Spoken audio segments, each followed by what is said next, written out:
Assalamualaikum warahmatullahi wabarakatuh. Selamat pagi semuanya. Bagaimana kabar hari ini? Sehat? Alhamdulillah ya. Salah satu nikmat yang tidak bisa diganti dengan nominal adalah nikmat sehat. Itu mahal ya. Jadi orang sakit itu ketika ke dokter yang dibeli itu adalah sehatnya. Ya, dia ingin sehat untuk mengobati yang sakit. Jadi hari ini yang Tuhan berikan kesehatan tentunya harus disyukuri dengan penuh rasa syukur. Yang hari ini sakit, kita doakan mudah-mudahan bekas sembuh ya. Sebelum mengawali pembelajaran pada pagi hari ini, kita berdoa menurut agama dan keyakinannya masing-masing. Berdoa dimulai.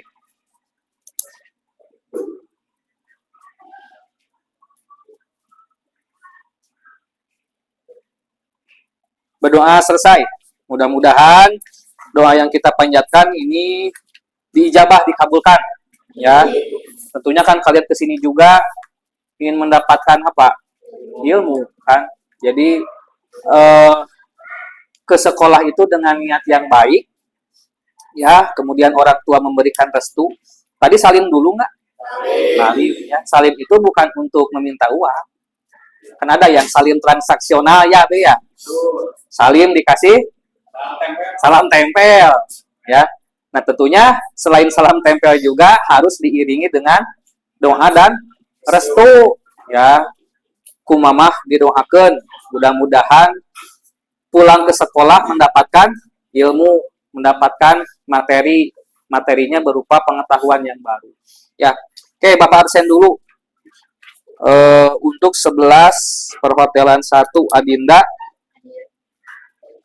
hadir, Aditya, Afgan, ICT, Alif, Amira, Andi Adiansyah, Andi Rohman, Arin, Arya, Bima, Cindy, Desrian, Bila sakit baru hari ini. Dini Ardianti, Dewi Sri, Faraz, Viola, Juan Febian, Maisa, Melsa, Mita, Muhammad Farhan, Muhammad Hafiz, Najla, Naisela,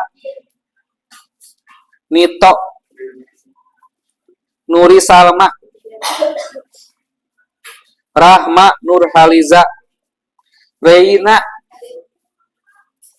Renaldi, Rifda, Setiawan, Siti Maryam,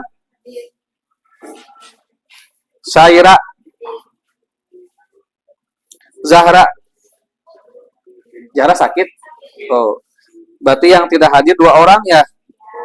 Zahra dan Gila sakit. Mudah-mudahan segera sembuh ya, tidak berlangsung lama. Nanti kalau sakitnya berlangsung lama, nah sebagai bentuk kepedulian silakan nanti oleh KM nanti Adit ya. Nah kalau udah lama misalkan nih udah lebih dari 3 hari, 1 minggu katakanlah, itu wajib untuk dijenguk. Karena kalau sakit tidak dijenguk, tidak diperhatikan, itu akan merasa kumaha, itu dianggap loh, betul. Ini teh temen teh perhatian tehnya, abis sakit meni tidak dilongok, minimal itu bertanya kabar kondisi oleh teman satu bangkunya minimal. Ada ya, Bapak pernah bertanya, ini sakit berapa hari? Sudah seminggu, Pak. Nah, Bapak tanya, siapa teman satu bangkunya? Ngacung. Bapak tanya, kamu suka nanya kabarnya nggak? Enggak, Pak. Teman satu bangku tidak menanyakan kabarnya. Minimal kumaha kondisi ayeuna. Bagaimana seandainya kamu sakit oleh teman satu bangku tidak ditanya, enak tidak? Nah, makanya di sekolah itu ya, apalagi yang sakit, yang kena musibah, yang kena papait, itu kita harus menghadirkan rasa simpati dan empati. Simpati itu adalah dengan ucapan simpati itu ya, turut berbelasungkawa, turut prihatin, turut sedih. Empati itu adalah tingkah nyatanya. Kalau sakit dijenguk, kalau ada yang yang ditinggalkan oleh saudaranya, oleh keluarganya, itu wajib dijenguk juga, ditaziahi. Ya, minimal simpatinya dengan menanyakan kabar. Itu adalah bentuk pendidikan. Ya, makanya kenapa ada yang sakit. Kemudian teman-teman ada yang untuk ikut menyumbangkan, itu juga sama bentuk empati. Kalau tidak bisa menjenguk, minimal kita ngasih dukungan berupa ucapan. Kalau tidak cukup berucapan, juga dukungan melalui materi. Ini buat obat penyembuhannya, buat bayar rumah sakitnya, buat bayar apa-apanya. Itu adalah bentuk kepedulian. Ya, yang hilang saat ini di generasi kalian adalah bentuk kepedulian. Gitu. Kepedulian itu bukan hanya untuk yang sifatnya pahit, tapi juga kepedulian lingkungan sekitar. Tapi sudah pada hafalkan nama masing-masing mah? Sudah pada tahu lingkungan masing-masingnya? Adit orang mana, Jahra orang mana, udah pada tahu. Ada yang belum tahu teman satu kelas rumahnya di mana? Ada. Siapa be yang belum tahu? Rumah tahu nama daerahnya, tapi belum tahu rumahnya. Berarti wajib dikunjungi. Minimal apa? Main Mario itu maksimal kali itu mah. Minimal main. Ya, nanti kalau ada kesempatan silakan kunjungi parahan. Kan ulah ngabring sakelasnya. Bangkrutnya sakelas namanya. Aman. Cisayong mah enak dekat gunung. Ganding naon? Tongeret itu tandanya bahwa asli, karena di sana ada Takajati kan. Farhan, ada pohon jati di sana. Berarti ada pohon jati itu pasti ada tongeret. Daripada ganding kenapot. Gandeng kan? Sama gandeng. Bukan api. Aida sekian gandeng naon di rumah. Kenapa? Adit gandeng naon di rumah. Nggak ada. Ayo bapak mah gandeng dengan omongan tetangga. Gandeng ya. Pakai baju halus, panas suri. HP baru, panas. Abe nu meuli komporna tatangga nu kapanasan. Ya, Syaira yang beli kulkas tetangga nu panas di Trisna. Betul? Ya, Ribda beli es tetangga yang kedinginan. Aduh, eta Ribda meuli kulkas anyar. Menang anyuk cenah ge. Betul, Wi? Pernah gitu, Wi? Nggak pernah. Nanti pindah ke rumah Bapak. Di sana banyak. Ya. Ya, itu mah sekedar intermezzo saja ya. Biar semangat, kita akan mulai dengan tepuk angka. Masih ingat tepuk angka? Tepuk 1. Belum kompak. Tepuk 1. Tepuk 2. Tepuk 3. Tepuk 4. 4. Ulangi. Tepuk 4. 4 itu sudah ya. Kalau 5 ditambah 1. Ini teh matematika, coding ya kan, instruksi petunjuk kan. Nah, berarti pembelajaran coding juga ada di sejarah. Tepuk 4. Kayak itu ngareme. Tepuk 4. Tepuk 5. Mantap, siap. Tepuk 1. Tepuk 2. Tepuk 3. Tepuk 4. Tepuk keempat. Ah, masih kene. Tepuk keempat. Tepuk lima. 3 kali tepuk lima. Tepuk tangan untuk kita semuanya. Lumayan kan? Ada gerakan, ada? Ada, tangannya gerak, ya. Kemudian juga jarinya juga gerak. Meskipun perusnya nggak apa-apa kan, harus gerak. Oke, baik. Hari ini kita akan belajar kembali, ya, pelajaran sejarah. Kita akan masuk ke modul 5. Oke, silakan. Salam, sok. Ada iklan dulu. Nah, ini bentuk tadi apa? Bentuk empati. Sok.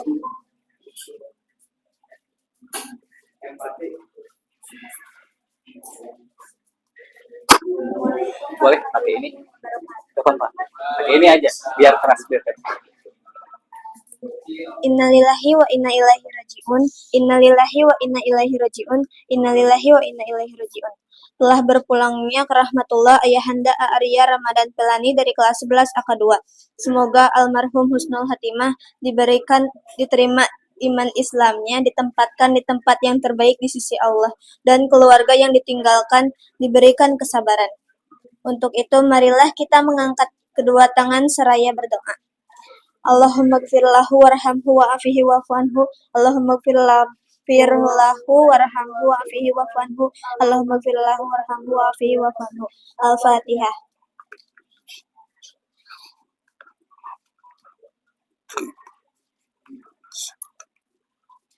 Untuk itu, kami perwakilan dari Irma meminta partisipasi seikhlasnya berupa dana untuk keluarga yang ditinggalkan. Silakan yang mau menyumbangkan, ya, seikhlasnya, yang punya, yang tidak usah memaksakan. Ini adalah pembelajaran dari empati dan simpati. Bapak baru nerangin, nah sekarang praktik kan? Langsung ada. Arya AK2 ya, 11 AK2. Minggu-minggu kemarin memang banyak sekali berita duka, ya, yang orang tuanya meninggal, ya, yang meninggal. Beruntun, ya. Beruntun, bukan beruntung, beruntun. Bapak juga hari Kamis itu kakek meninggal. Kemudian hari Sabtunya istrinya disambung. Silakan.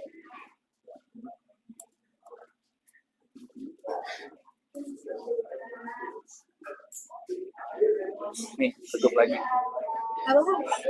Gak apa-apa, kan pembelajaran. Terima kasih atas partisipasinya. Semoga Allah menggantikan dengan berkali lipat dan berkah. Mohon maaf apabila ada kesalahan kata. Sekian, terima kasih. Wassalamualaikum warahmatullahi wabarakatuh. Waalaikumsalam. Makasih ya. Semangat. Oke.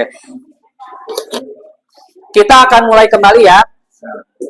Kita doakan mudah-mudahan ayah dari Arya kelas 11 AK2 itu diterima iman Islamnya, ya.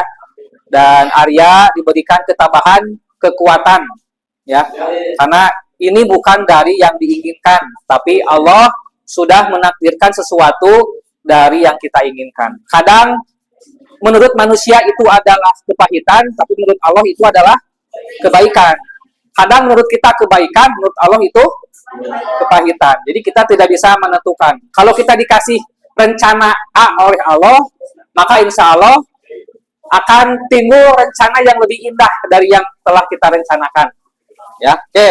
Hari ini kita akan belajar, ya, atau mempelajari materi di modul 5, yaitu perjuangan fisik dan diplomasi upaya mempertahankan kemerdekaan Indonesia.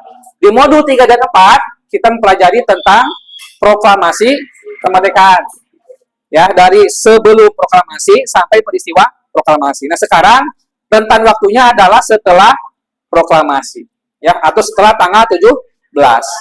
Apa saja yang dihadapi? Oke. Tujuan pembelajarannya adalah memahami kehidupan bangsa Indonesia pada masa upaya mempertahankan kemerdekaan Indonesia.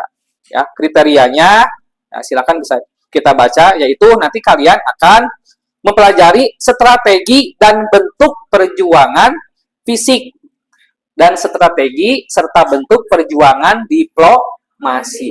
Jadi ada yang fisik, ada yang diplomasi. Mode pembelajarannya adalah kelompok kolaboratif. Nanti setiap Bapak akan membagi menjadi 3 kelompok. Ya, setiap kelompok nanti akan bekerja sama, berkolaborasi untuk mencari solusi atau mendalami materi secara lebih detail. Ya. Kemudian kemitraan belajar dengan presentasi, ya, karena presentasi itu ada bahasa Indonesia, ada pelajaran presentasi enggak? Ada kan? Teknik menyampaikan informasi di depan orang atau teknik berbicara di depan orang, ya. Public speaking, bagus. Media pembelajarannya adalah penggunaan HP, ada classroom dan juga ada word wall, ya. Jadi nanti di tes awal itu Bapak akan memberikan semacam soal berupa game di word wall, ya. Sampai sini paham? Oke. Berikutnya, nah ini nanti tes awalnya, ya. Nah, jadi apa sih yang terjadi? Apa yang menjadi tantangan bangsa Indonesia pada masa awal kemerdekaan? Coba ada yang bisa menjawab satu jawaban saja. Apa sih tantangan bangsa Indonesia setelah kemerdekaan? Cung. Oh, apa? Sini kira-kira. Oh, Arin, maaf. Ancaman dari Belanda dan sekutu. Bagus. Siapa lagi yang bisa menjawab? Viola. Apa Viola? Banyaknya negara yang belum menerima bahwa Indonesia sudah merdeka. Betul. Ada lagi? Satu orang lagi. Apa sih tantangan kita setelah kemerdekaan itu apa? Apa tantangannya? Oh, eta mah heuai. Cukup? Oh, masih ada satu. Mempertahankan. Bagaimana maksudnya mempertahankan?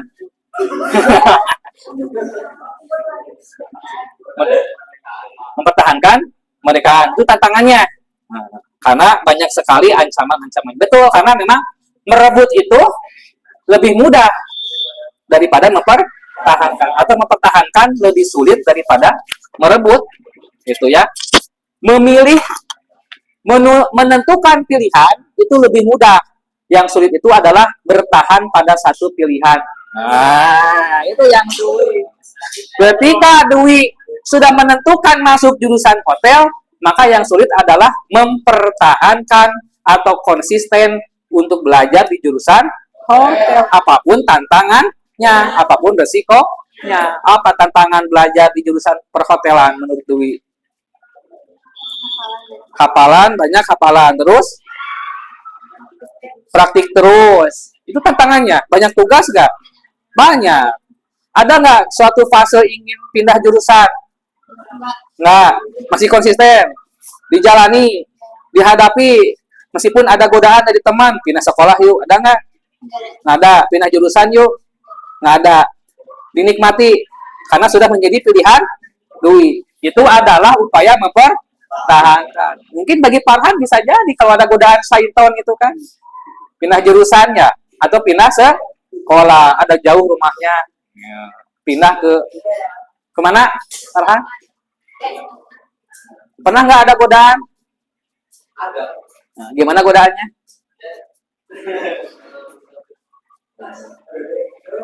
Tina.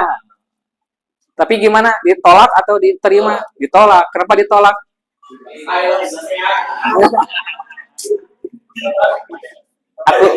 Kenapa? Apa yang menjadi faktornya kenapa bertahan sampai saat ini? Seru. Meskipun capek. Banyak serunya, banyak capeknya. Banyak banyak serunya. Gimana Din? Banyak capeknya, banyak serunya? Banyak capeknya. Ada pemikiran pindah jurusan? Dulu ada, sekarang mah nggak ada. Berarti sudah yakin. Berarti sudah seru. Sudah banyak seru dibanding banyak capeknya. Ya, nah itu adalah tantangan. Ya, setiap orang pasti penuh dengan tantangan. Bukan hanya negara saja, ya. Nah, salah satu tantangannya adalah adanya upaya untuk menjajah kembali dari bangsa Belanda dan bangsa yang lain masa sekutu. Kemudian ada ancaman juga dari dalam kita sendiri. Ada upaya memecah belah.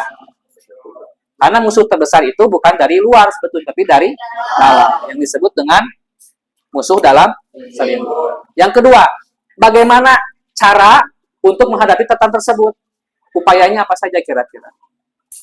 Bertahan atau melawan? Melawan. Oh, gimana?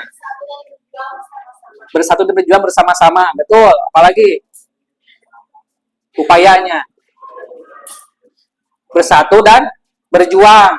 Ya, baik itu melalui fisik maupun diplomasi. Itu adalah upayanya. Dan ini adalah relevansinya adalah kalian juga belajar menghadapi tantangan di hidupnya masing-masing. Apa upayanya? Ketika Farhan digoda untuk pindah jurusan, itu tantangan kan? Bagaimana upaya Farhan? Saya istiharah Pak, sholat tahajud, sholat hajat Pak, puasa Senin Kemis, puasa 40 hari untuk menentukan apakah saya pindah atau tidak. Betul kan? Nah, itu adalah menghadapi tantangan. Sampai sini paham? Oke, sekarang silakan buka HP-nya masing-masing. Kemudian kita akan mulai tes awalnya ya. Nah, Bapak sudah menyiapkan barcode dan nanti silakan yang punya scan barcode itu di barcode, kemudian nanti bisa di-share linknya ke teman-teman kalau yang tidak punya scan barcode. Ini ada 5 soal ya.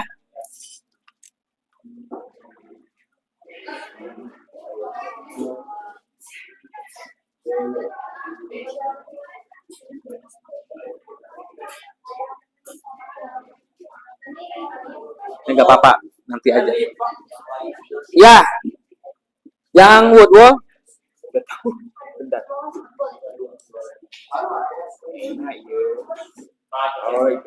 Gak ada. Gak apa-apa. Gak bisa barcode? Bisa barcode gak? Bapak itu sudah ngirim linknya ke Dila. Kata Bapak Dila nanti kirim saja. Takutnya nanti ada yang nggak bisa akses pakai barcode. Kebuka nggak? Tidak.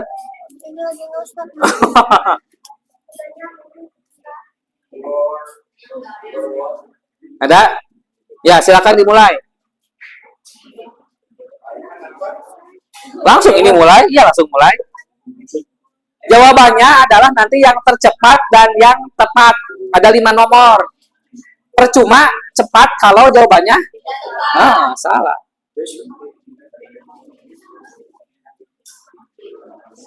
Oke, yang bisa akses saja. Nanti kalau tidak bisa gak apa-apa, nanti bisa dicoba di rumah.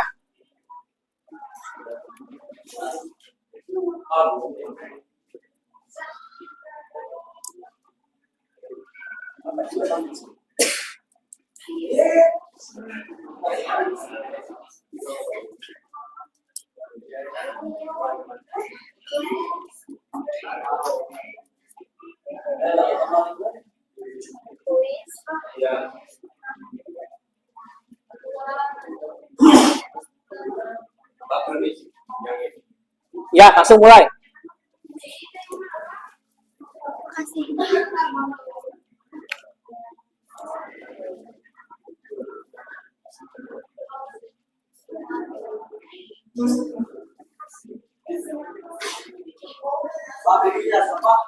Bisa, kenapa?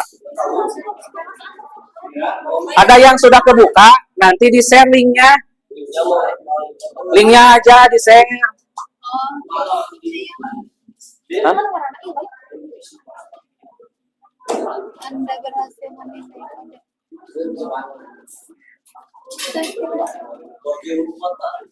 Gimana bisa? Dah? Berapa skornya?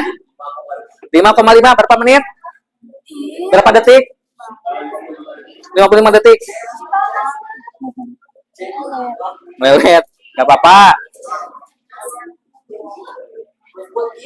Yang sudah kebuka, sok. Ingat, jawabannya harus tepat, juga harus cepat. Mana linknya? Ada nggak linknya?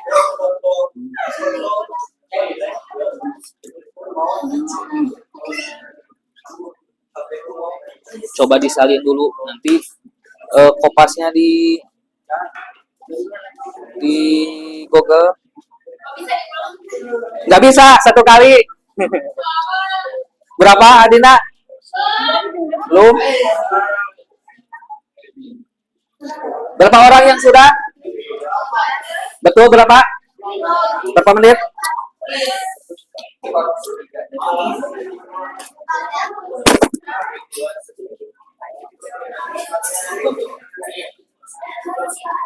Ada yang sudah? Ada yang di bawah 60 detik? Berapa? 23 detik. 38. Terus?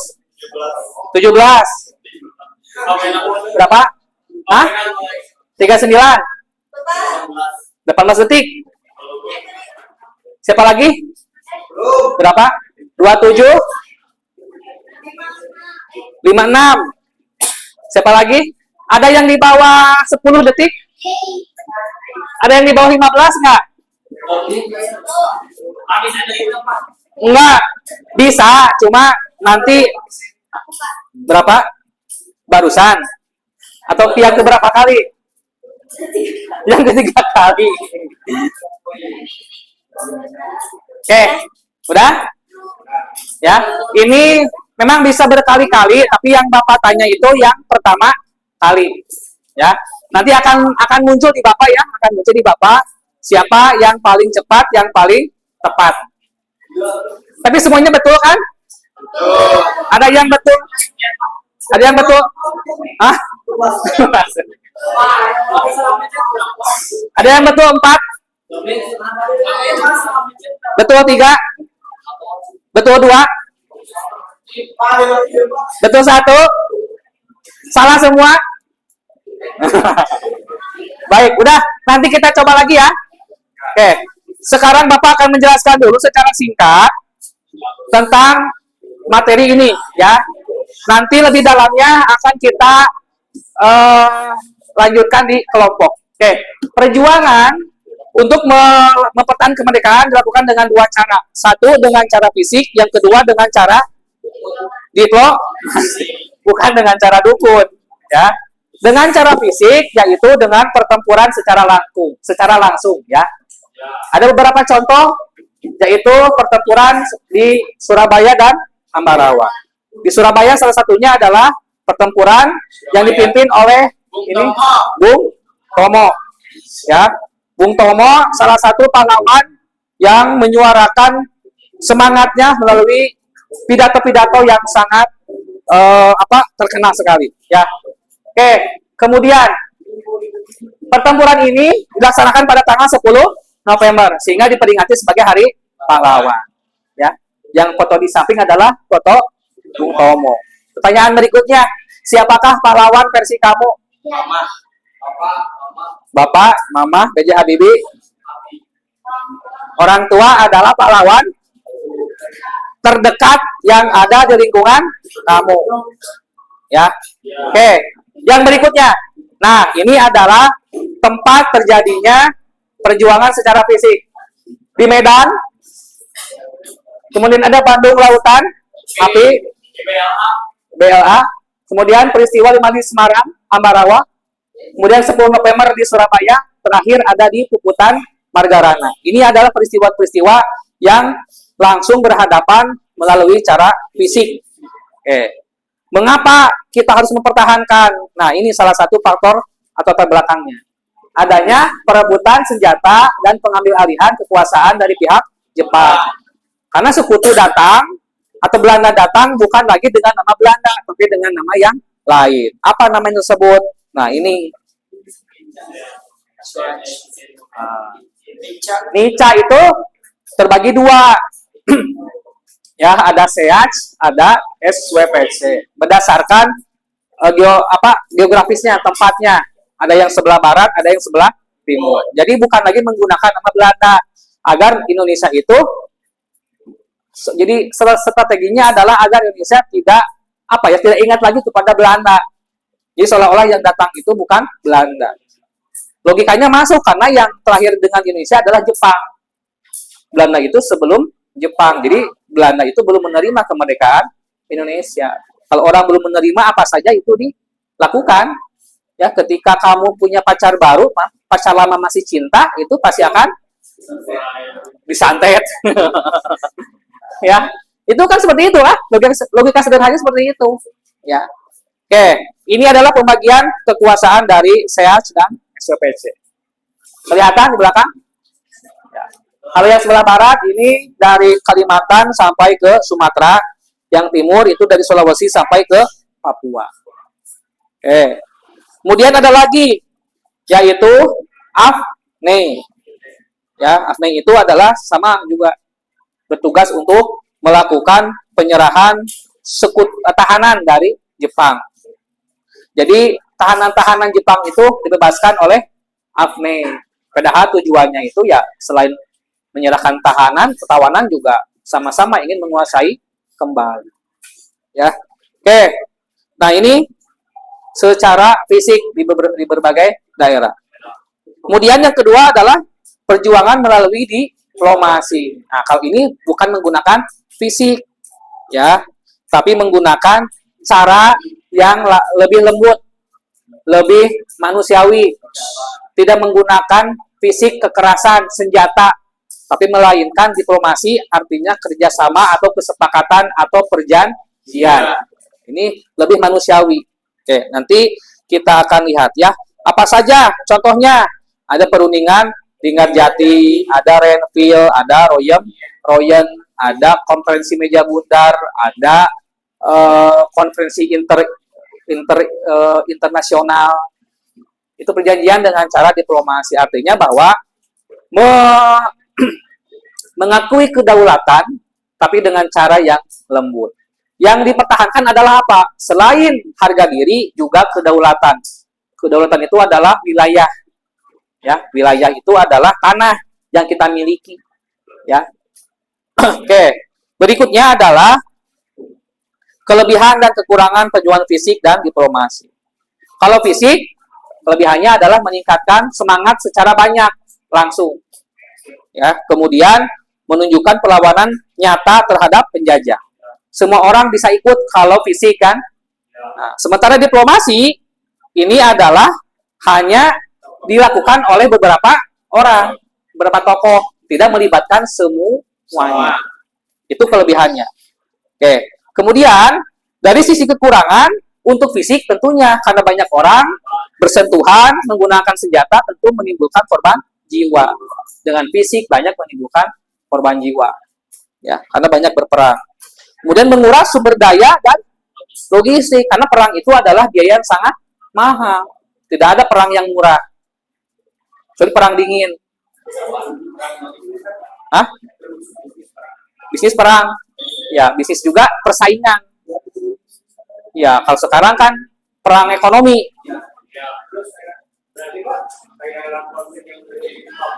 Ya, perjuangan secara fisik.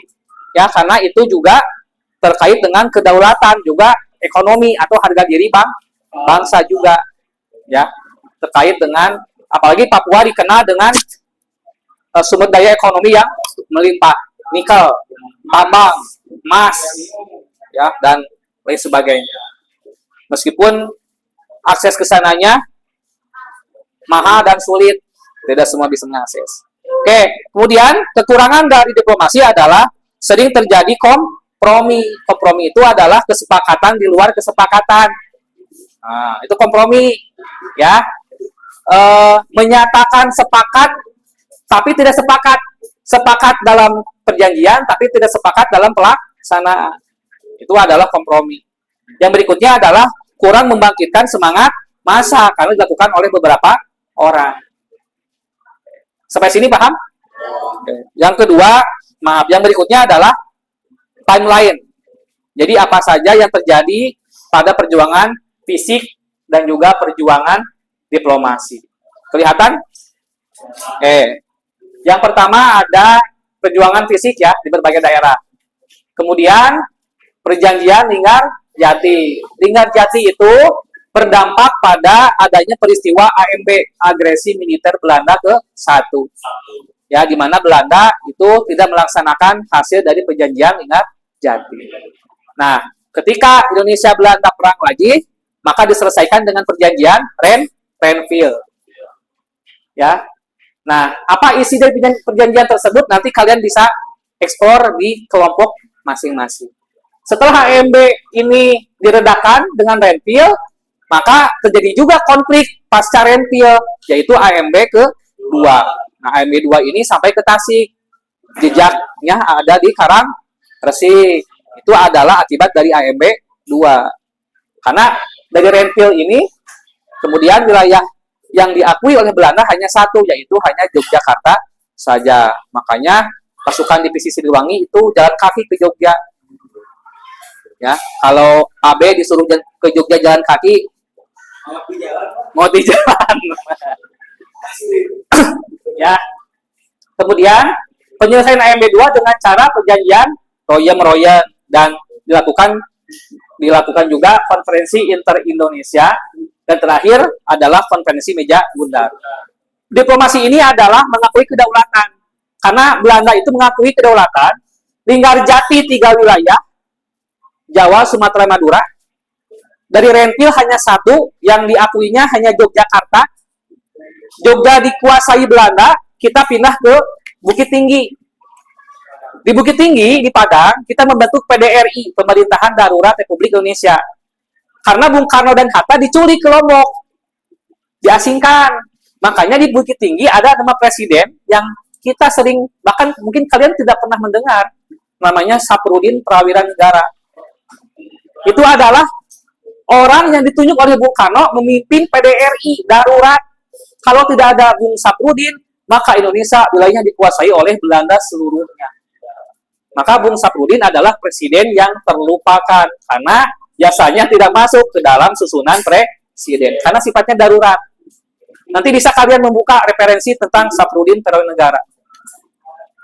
Hanya beberapa lama. Nah, setelah itu Jogja dikuasai kembali melalui serangan umum 1 Maret. Makanya di samping Malioboro ada serangan umum 1 Maret. Jogja dikuasai kembali menjadi milik Indonesia. Nah, terakhir ada di KMB.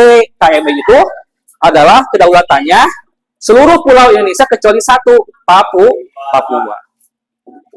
Dari Sabang sampai Merauke menjadi 3 wilayah, 1 wilayah darurat, kembali lagi seluruh Indonesia kecuali Papua. Itu tantangan dalam mempertahankan kemerdekaan. Paham? Kalau sudah seperti itu, kita akan mengeksplorasi materi lebih dalam dan Bapak akan membagi menjadi 3 kelompok ya. Kelompok pertama itu membahas tentang strategi. Yang kedua membahas tentang upaya, dan yang ketiga adalah diplomasi ya. Silakan yang Bapak sebutkan langsung berkumpul di kelompoknya masing-masing. Alif Al-Aziz, Dila, Dewi Sri, Afgan, Syaira, Paras, Viola, Mita, Siti Mariam, Setiawan, Reina, dan Aisiti. Silakan untuk bergabung. Bebas mau di mana. Kemudian kelompok 2, Cindy, Arya, Muhammad, Farhan, Aditya, Maisa, Melsa, Dini, Nito, Amira, Arin, Zahra, Andi. Silakan bergabung.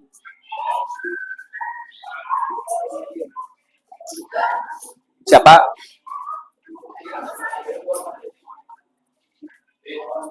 Nih kertasnya.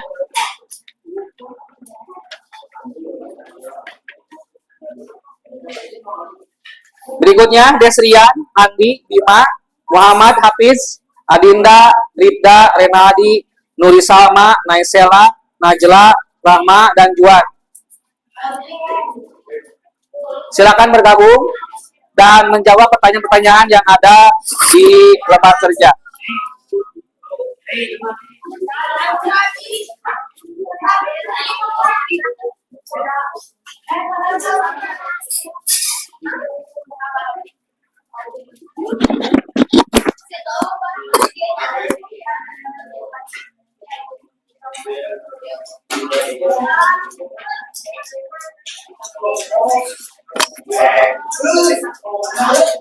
Silakan langsung bergabung.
Oh iya betul.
Bapak beri waktu 5 sampai 10 menit ya.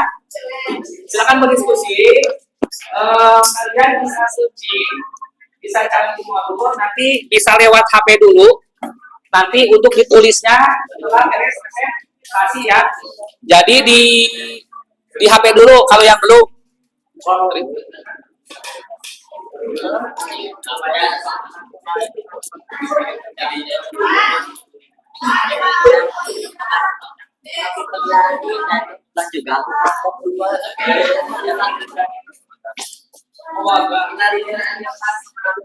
Siap, nanti dikumpulin.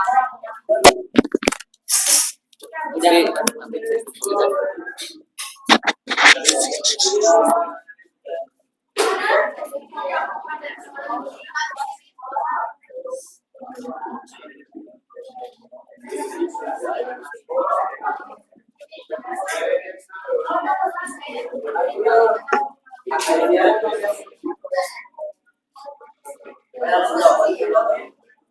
boleh nggak Bapak?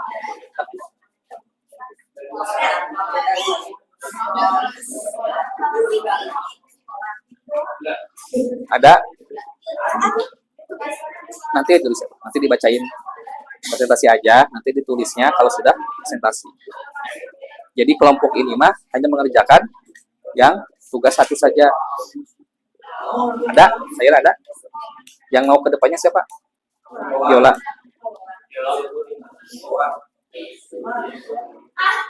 Udah ada Najla? Udah ada jawabannya? Ada. Siapa yang presentasinya? Nanti ditulis nama kalau udah presentasi ya. Yang penting ada dulu jawabannya. Ya. Boleh. Tapi nanti tiap orang nulis ya di buku masing-masing. Jadi nanti jawabannya di-share. Apa? Modul 5 itu teh. Modul 5. Ada yang sudah? Kalau masalah searching mah kalian pasti lebih cepat. Karena sebelumnya Bapak itu sudah menginstruksikan di classroom untuk bisa membaca dan mengerjakan modul 5. Barangkali ada yang sudah selesai kelompoknya. Kelompok 2 sudah selesai? Mau presentasi? Silakan. Perwakilan aja ya.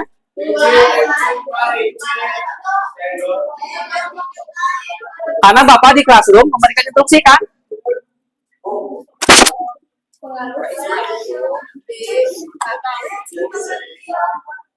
Cek. Apa ini? Iya ngomong seperti itu ngomong. Ada. Nyala. Nyala kan iya. Halo. Kita akan mendengarkan hasil dari mana Pak? Kelompok 2 untuk mengerjakan LKPD tugas yang kedua. Mana di batu orang?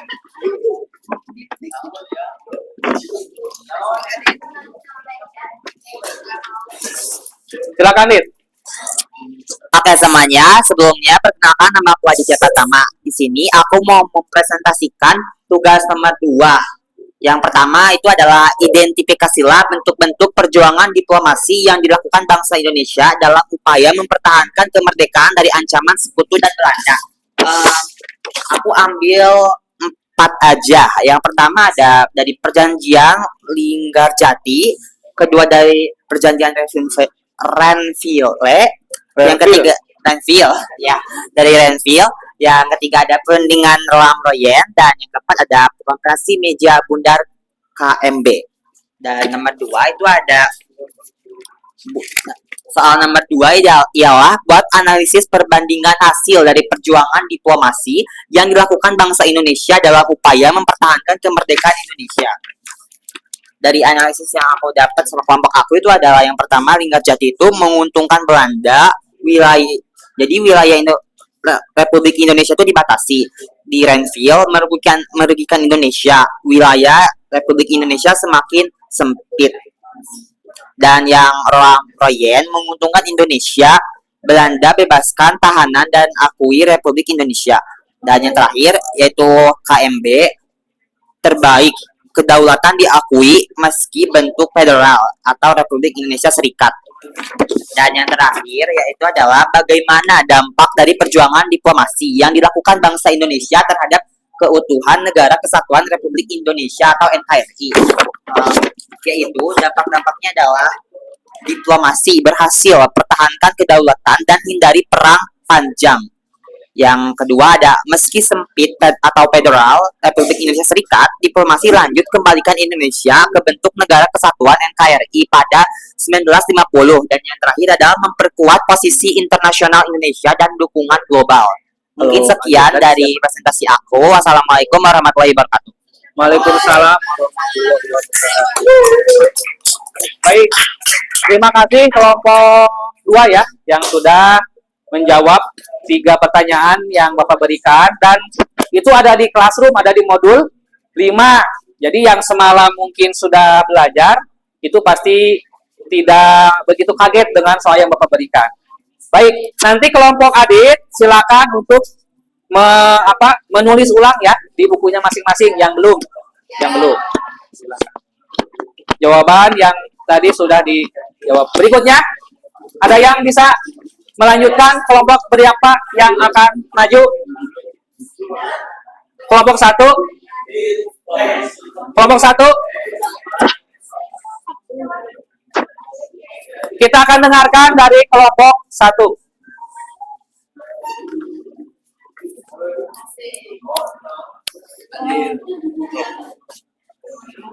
Apa mulai? Mulai. Assalamualaikum warahmatullahi wabarakatuh.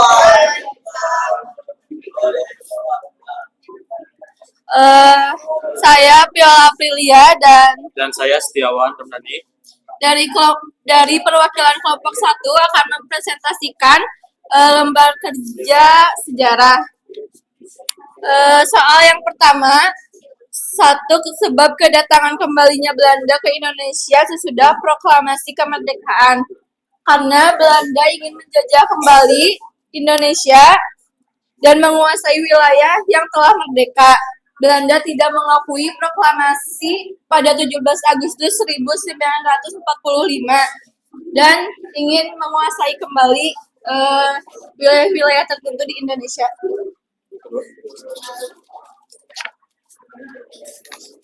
Dan yang kedua adalah reaksi bangsa Indonesia atas aksi Nica Belanda yang dibonceng pasukan sekutu ke Indonesia, yaitu bangsa Indonesia menolak keras kehadiran Nica yang ingin menjajah kembali bangsa Indonesia atau negara Indonesia. Menolak dan melawan bangsa Indonesia yang termasuk dari sekutu Nica. Terus soal yang terakhir, strategi perjuangan fisik bangsa Indonesia menghadapi agresi militer Belanda. Agresi militer Belanda itu terbagi dua ya, agresi militer pertama dan kedua. Bangsa Indonesia menyusun strategi agar tidak terpecah belah oleh perlawanan AMB 1 ataupun 2, terus mempertahankan daerah strategis termasuk Yogyakarta dan banyak juga yang lainnya. Itu saja dari 3 soal tersebut. Terima kasih atas perhatiannya. Saya Viola Aprilia Dan saya Setiawan Ramdhani. Izin mengundurkan diri. Izin Pak.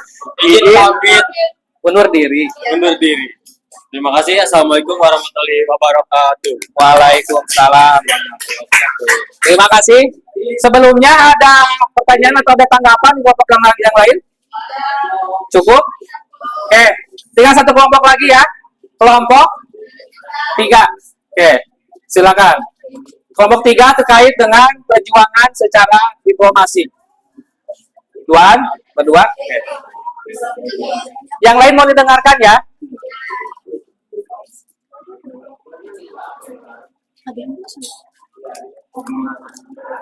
Assalamualaikum warahmatullahi wabarakatuh. Perkenalkan, kami dari kelompok 3 akan mempresentasikan LKPD Perjanjian Linggarjati, Renville, Romroyen, sama KMB. Oke, yang pertama ada Perjanjian Linggarjati yang berisi Belanda mengakui kedaulatan Republik Indonesia atas Jawa, Madura, dan Sumatera. Republik Indonesia harus bergabung dalam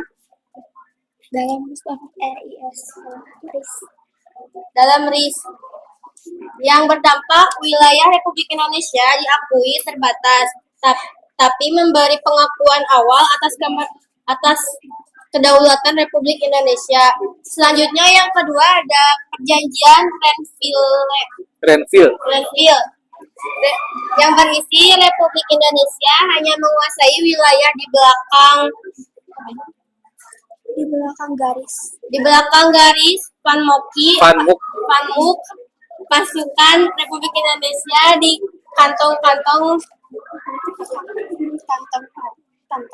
kantor-kantor harus ditarik, yang berdampak wilayah Republik Indonesia semakin sempit dan posisi Republik Indonesia melemah di mata dunia.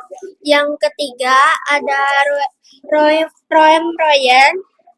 Rakyat Indonesia setuju hentikan perang gerilya Belanda, setuju menyerahkan kekuasaan ke RI melalui KMB. Dampaknya posisi RI menguat kembali jadi dasar diadakan KMB. Yang keempat ada KMB.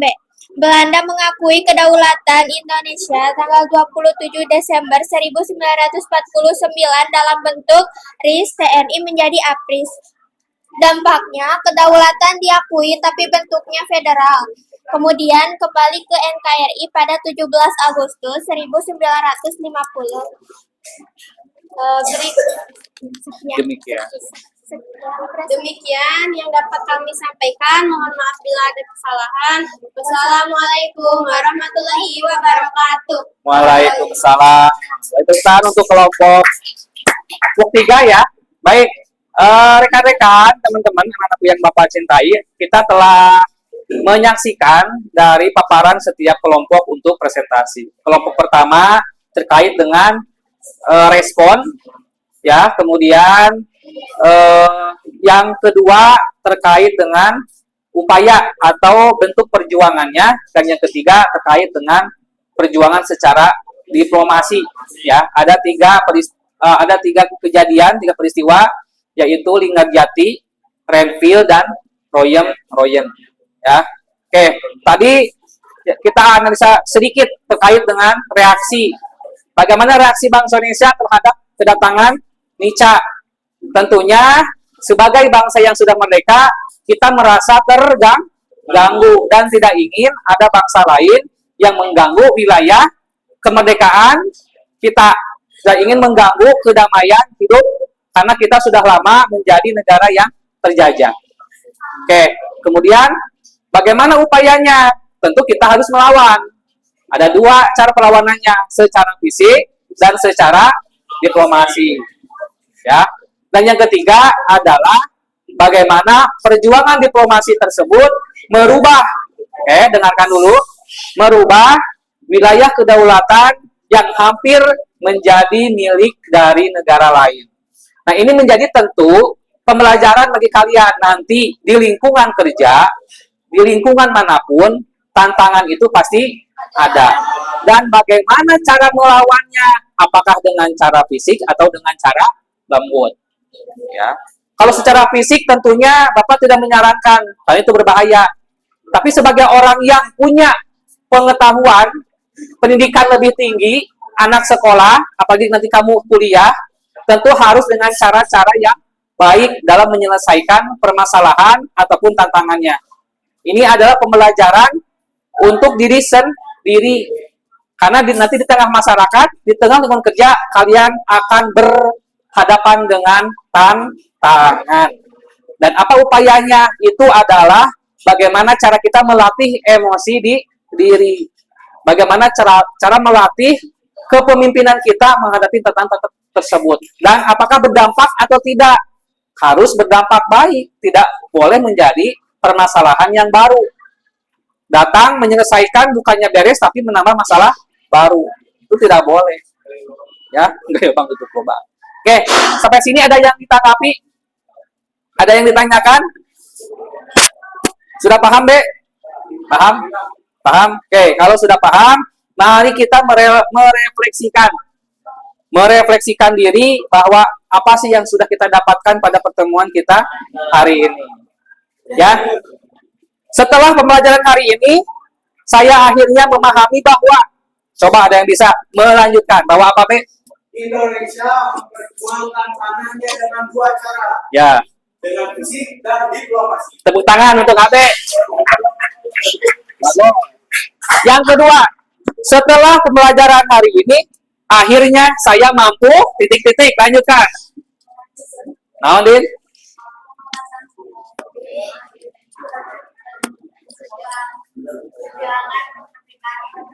Perjuangan kemerdekaan Indonesia. Yang ketiga, perasaan saya setelah melakukan pembelajaran hari ini adalah yakin. Ya. Terakhir, setelah melakukan pembelajaran hari ini, target saya berikutnya adalah istirahat. Apa target kita selanjutnya adalah? Apa, Dit? Apa, Nito? Apa? Sini. Apa, Mai? Non? Saya tunjuk-tunjuk. Target saya adalah bisa menghadapi tantangan dengan upaya cara yang baik. Oke. Ya. Bapak ucapkan terima kasih karena kalian sudah mengerjakan tugas baik dan jawabannya rata-rata sudah betul. Ya. Nah, sekarang coba dari gambar ini silakan kalian tiru sesuai dengan perasaan kalian saat ini. Bersama-sama ya. 1, 2, 3.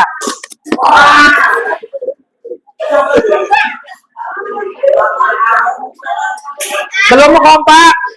Coba tiru ada 5 gambar sesuai ekspresi kamu saat ini. 1, 2, 3.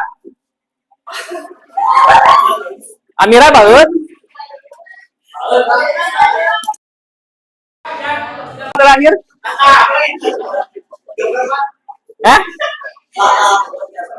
Arya, coba yang terakhir. Coba yang terakhir praktekan, bisa nggak? Bisa nggak?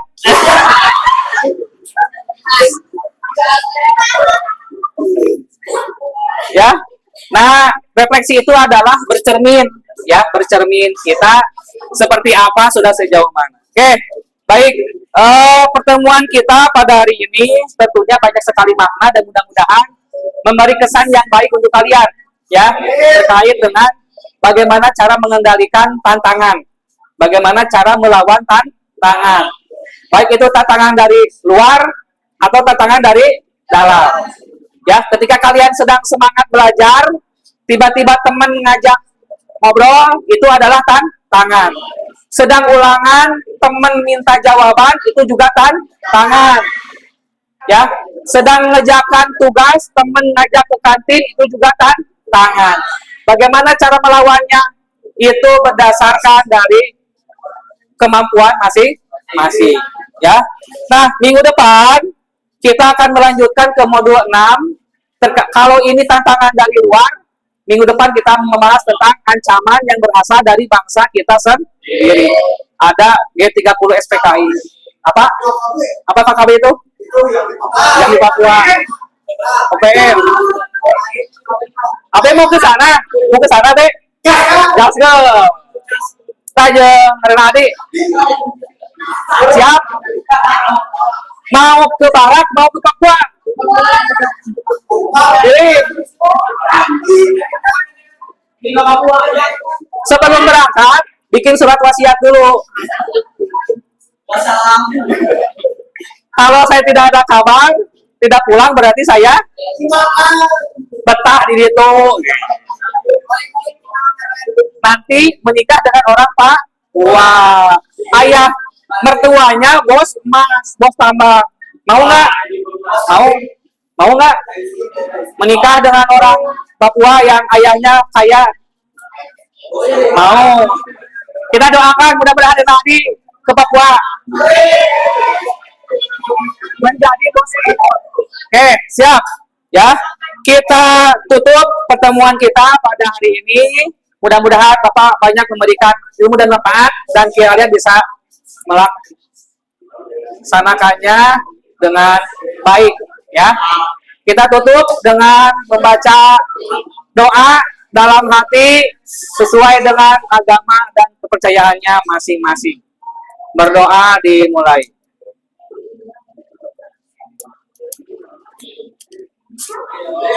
Terima kasih, berdoa selesai. Bapak tutup. Assalamualaikum warahmatullahi wabarakatuh.